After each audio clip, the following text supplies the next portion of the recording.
നമസ്കാരം, Raf talk ഫുട്ബോളിലേക്ക് അവർക്കും സ്വാഗതം. We are not limited to a fixed starting lineup but to all 26 players and that is an important and strong point എന്ന് വളരെ കൃത്യമായിട്ട് പറയുന്നു പോർച്ചുഗലിൻ്റെ കോച്ച് റോബർട്ടോ മാർട്ടീനസ്. അദ്ദേഹം അതോടൊപ്പം തന്നെ പറയുന്ന കാര്യമുണ്ട്, it's important to have player like Leao and also Ramos.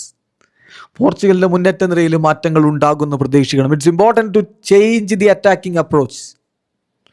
Cristiano റൊണാൾഡോയെ ബെഞ്ചിലിരുത്തുമോ? മുന്നേറ്റ നിരയിൽ മാറ്റങ്ങൾ ഉണ്ടാക്കും എന്ന് കോച്ച് പറയുകയാണ്. അടുത്ത പോർച്ചുഗലിൻ്റെ മത്സരം ഉസ്ബെക്കിസ്ഥാനെതിരെയാണ്. ഉസ്ബെക്ക് നന്നായിട്ട് ഡിഫെൻഡ് ചെയ്ത് നിൽക്കും. മാഞ്ചസ്റ്റർ സിറ്റിയുടെ യുവ ഡിഫൻഡർ അബ്ദുൽ ഖാദിർ കുഷാനോവ് ഒക്കെ അടങ്ങുന്ന ഡിഫൻസാണ് അവരുടേത്. അപ്പോൾ അതുകൊണ്ട് തന്നെ ആ ഡിഫൻസ് പെനിട്രേറ്റ് ചെയ്ത് കടന്ന് ഗോൾ അടിക്കുക എന്നുള്ളത് ഇനി വളരെ ഇമ്പോർട്ടൻ്റ് ആണ്. ഗോൾ വർഷം നടത്തണം. അപ്പോഴാണ് DR കോങ്കോക്കെതിരെയുള്ള മത്സരം സമനിലയായ ശേഷം കോച്ച് ടീമിനെ വിലയിരുത്തിക്കൊണ്ട് പറഞ്ഞ് it's important to change the attacking approach. ടീമിൻ്റെ അറ്റാക്കിംഗ് അപ്രോച്ച് മാറ്റുക എന്നുള്ളത് പ്രധാനപ്പെട്ട കാര്യമാണ്. DR കോങ്കോക്ക് വളരെ മികച്ച സ്ട്രോങ് ഡിഫൻസീവ് സ്ട്രക്ചർ ഉണ്ട്. ഒരുപാട് ഡ്യുവൽസ് അവർ വിൻ ചെയ്യുകയും ചെയ്തു. ഫ്രാൻസിസ്കോ കോൺസിസാവോയെ ഇറക്കിയത് ഒരു ഡിഫറൻറ്റ് സ്പേസ് കിട്ടുന്നതിന് വേണ്ടിയിട്ടാണ്. അതുപോലെ തന്നെയാണ് സെമഡോയെ ഇറക്കിയതും.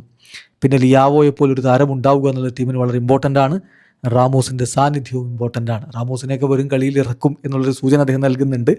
റാമോസിനെ ഇറക്കിയാൽ പിന്നെ ക്രിസ്ത്യാനോ ബെഞ്ചിലേക്ക് മാറേണ്ടി വരുമോ എന്നുള്ള ചോദ്യമാണ് വരുന്നത്. അദ്ദേഹം പറയുന്നു, ഈ രണ്ട് താരങ്ങളുണ്ടല്ലോ, ലിയാവോയും റാമോസും, both have a strong presence inside the penalty area. അപ്പോൾ അതുകൊണ്ട് അത് ഉപയോഗപ്പെടുത്തണം. ഞങ്ങൾ ഒരു ഫിക്സഡ് സ്റ്റാർട്ടിംഗ് ലൈനപ്പിൽ ലിമിറ്റഡ് ആയിട്ട് നിൽക്കുന്ന ടീമല്ല. ഞങ്ങൾക്ക് 26 പ്ലെയേഴ്സ് ഉണ്ട്. അവരെല്ലാവരെയും ഉപയോഗപ്പെടുത്തണം. And that is an important and strong point എന്നുകൂടി കോച്ച് പറയുന്നു. ഇപ്പോൾ ഈ കളിയിൽ ഞങ്ങൾ വളരെ ഹൈ ലെവലിലുള്ള ഒരു സെൽഫ് ക്രിറ്റിസിസം ആയിട്ടാണ് എടുക്കുന്നത്. And we need to develop during this tournament. ഈ കളിക്കിടയിൽ, ഈ ടൂർണമെൻ്റ് ഇടയിൽ ഞങ്ങൾക്ക് വളർന്ന് മാറേണ്ടതുണ്ട് എന്നുകൂടി, ഡെവലപ്പ് ചെയ്യേണ്ടതുണ്ട് എന്നുകൂടി കോച്ച് റോബർട്ടോ മാർട്ടിനസ് പറയുമ്പോൾ, ഈ കളി സമഗ്രമായിട്ട് അപഗ്രഥിച്ച് എവിടെയൊക്കെയാണ് വീഴ്ച പറ്റിയത് അതിൽ മാറ്റം വരുത്തി അടുത്ത കളിയിൽ കൂടുതൽ കരുത്തുറ്റ രൂപത്തിൽ പോർച്ചുഗലിനെ നമുക്ക് കാണാൻ കഴിഞ്ഞേക്കും. ടീമിൽ മാറ്റമുണ്ടാകുമെന്ന സൂചനയാണ് അദ്ദേഹം പറയുന്നത്. അദ്ദേഹം കൃത്യമായിട്ട് പറഞ്ഞു, we are not limited to a fixed starting lineup. Video അവസാനിക്കുന്ന ഫുട്ബോൾ ലോകത്തെ കൂടുതൽ വിശേഷങ്ങളുമായി റാഫ് ടോക്സ് വീണ്ടും എത്താം.